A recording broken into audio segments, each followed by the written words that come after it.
Leading this panel is one of my Terralex members and someone I've known for a long time, Adam Severson, who came all the way from Nashville, Tennessee with the firm of Baker Donaldson. So Adam, would you take it away? Thank you, Terry. I'm really delighted to be here today. We've got an exciting topic where we've talked a lot today about technology and disruption. And today we're going to talk a little bit about how we can bring those technology solutions into practice and to really build a valuable client experience. To my left, I have Ashley, who's the CEO of DWF, and he has a deep experience in a number of these technological tools, partners frequently with his chief technology officer, and in everybody's bios, by the way, is in the materials, so I don't want to extol everyone's virtues too long to make sure that we can keep to our comments. And to my right is Andy, who's the head of the global, my apologies, global head of Contract Express at Thomson Reuters, and provides a number of tools, which we'll be hearing a bit more about, that help clients build efficiencies and help law firms do just the same.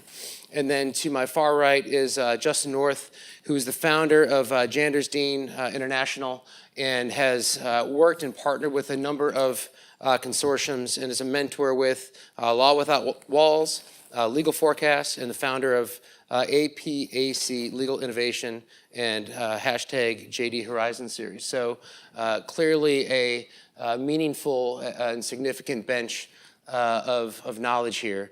And so, I'm going to go and talk through a couple of materials.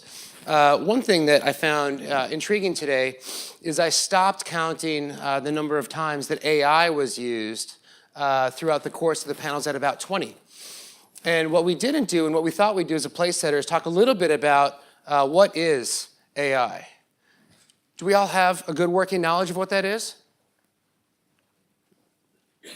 So interesting. So I saw a few hands, and interesting that it's 2:45 in the afternoon, and we haven't really hit that so quickly. So I'm going to go real briefly and talk a little bit about what it is. AI wins games. Okay, and so you can look at games, it helps you win games. AI translates text. Okay, so ways in which you use AI frequently is to translate text. It finds cats, right? So AI can help you find cats.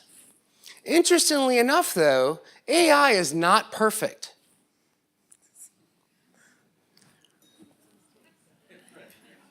Okay, it is not perfect. And the beauty of AI is that it's actually a learning tool, so it gets smarter without the kind of programming assistance that you needed previously. And so as AI was taught to play Jeopardy, IBM Watson, right, it randomly began cursing spontaneously. And so they had to shut that portion of the program down. The problem with AI that most law firms face, and we've been taking on a pretty active role and interest in artificial intelligence, the challenge is that our data is not as clean as we'd like it to be. And so you need good data to be able to utilize a lot of these tools, which I think is where, for all the efficiency that these tools provide, it also becomes very onerous to actually get the data to be in a place where it can become as beneficial as possible. And so AI is really all about inference, okay? How many of you are familiar with the Choose Your Own Adventure books when you were younger, right? So if this, then that. And so you can pick a particular portion. And so with the sense of inference, we give AI different fact patterns. We give it data and information, and then with some degree of certainty, they're able to then make a judgment. And the challenge becomes, like the blueberry muffin example, is that so incredibly similar, sometimes it's hard to figure out the difference between those two. And so there's a few different inference methods, right? Logical inference, which is sort of what we're traditionally used to as human experts in building up a bank of knowledge and wisdom based over fact patterns that we've gathered through doing that. There's statistical inference. We talked a fair bit about big data and machine learning and looking at both supervised and unsupervised, as well as reinforcement of that learning. And then the last would be a hybrid, which would be both logical and statistical inference. And so more and more the goal and the hope as we look to do these implementations with AI is that it's a combination of both. And so why do we want to think about it? We've talked about that a fair bit already today, but there's been a lot of press covering AI. And as we've been investing at our firm in some AI tools, we have some very nervous colleagues. You'll see here some of the examples where JP Morgan software does in seconds what took lawyers 360,000 hours to do. I'm going to give you a couple examples about things that we've done where AI tools are going to shift the way in which we practice more so than take over the legal function in its entirety. There's a philosophical debate that we can have maybe over cocktails that I think will put us in a position where the legal skills of some of our more junior lawyers, as they grow in their profession, they rely upon the skills that they developed doing those tens of thousands of hours of due diligence. It helps build your muscle memory. It's like exercising, right? And so their brains are going to be more formed in the sense of taking on some of these technology tools and implementations, and it will be interesting to see a decade or 2 decades from now what a senior partner looks like and the capabilities that he or she can bring to the table that is typically sort of with that snapshot instinct. They may need to rely on technology perhaps more than they do now. And so earlier today, we learned from Akratas about some of the way in which clients are looking at value as sort of a needed area. And this is a snapshot, from the Altman-Weil Chief Legal Officer Survey that looks at some of the key ways in which clients are relying on us. They certainly want expertise, and they want client service that is consistent with what we were shared with earlier today, but they also want cost reduction, and they want a greater sense of improved budget forecasting. And so as we listen to that, AI is a great way in which we can utilize that as a tool. And so as we think about AI in law practice, it starts with the what and sort of builds pieces of the puzzle together. It looks at the what and sort of reports the why and figuring out why did that happen. Touches and tries to think through what will happen, and some of the tools and predictive analytics are becoming more and more popular so that in a business development context, there are some tools now that actually you can project the likelihood of success that your firm may have in a matter against another firm in front of a particular judge. And so talk about a compelling pitch story to tell, aside from maybe the attributes that you might have, but to say that we've got a 98% win rate in this court against this judge, and we haven't lost against this firm. So as we think then about figuring out what you should do or what your clients should do, it then provides insight.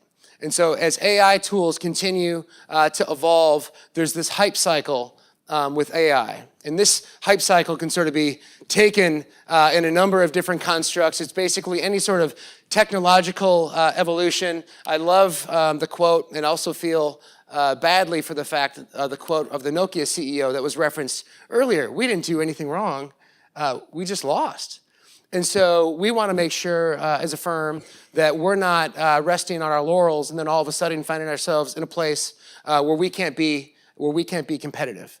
But as we look at this, there's certainly this trigger of technology. There's a number of examples that you can use over time. And so one of the things that firms like ours is wrestling with is if or how do you monetize AI tools?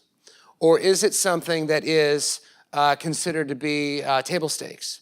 And so by that, you recall the days, and in fact, I remember when we used to charge for every page that you would fax to a client or copies that you would charge for. And then that carried on through Westlaw or Nexus, LexisNexis charges that would be passed on. Now you can't do that anymore. And so similarly, as these AI tools are increasingly, they're both very expensive, but also the money that you can save within the implementations really can turn more so as a differentiator, I think, than a profit center. And some firms are really trying to determine how they can recoup the cost for these six-figure platforms, but also figuring out, sort of where's that line in the sand going to be drawn by our clients, because more and more we're finding it as a terrific way to open the door into avenues of work that we haven't gotten historically. So Bill Gates, I think, has an interesting perspective on this. He's quoted as saying, "We'll always underestimate the change that will occur in the next 2 years and underestimate the change that will occur in the next 10 years. And so right now, Teralex does a global survey of general counsel. And we also looked at a couple other surveys where AI was referenced. And the way in which it was referenced was pretty nascent. Yet, I can imagine 10 years from now, it will be as similar or akin to making sure that every office has legal pads and pens. They're going to have tools like this to help them with the practice of law. And so this is sort of a mind-blowing chart, which I won't crush your brains, but gives you a sense of the different things that are happening in AI around expertise automation, legal research, electronic discovery, prediction or predictive analytics, and contract analysis. And these are a number of the tools that exist within the AI universe. And from sort of starting at zero, it's really expanded in a pretty material way over the years. And so a quick snapshot to sort of, then I'll turn it over to Mark, looking at some of the things that we do at our firm. These are a number of tools that exist. These are the current tools that we either have proof of concept of or that we have established a partnership. And so I think the trick with many of these is really to understand and appreciate how we can both add value to those client relationships and then figure out a way in which we can engage in client conversations. And so with that, I'm going to skip the other slides to make sure that we've got enough time for some discussion, and I will turn it over to Mark from Thomson Reuters.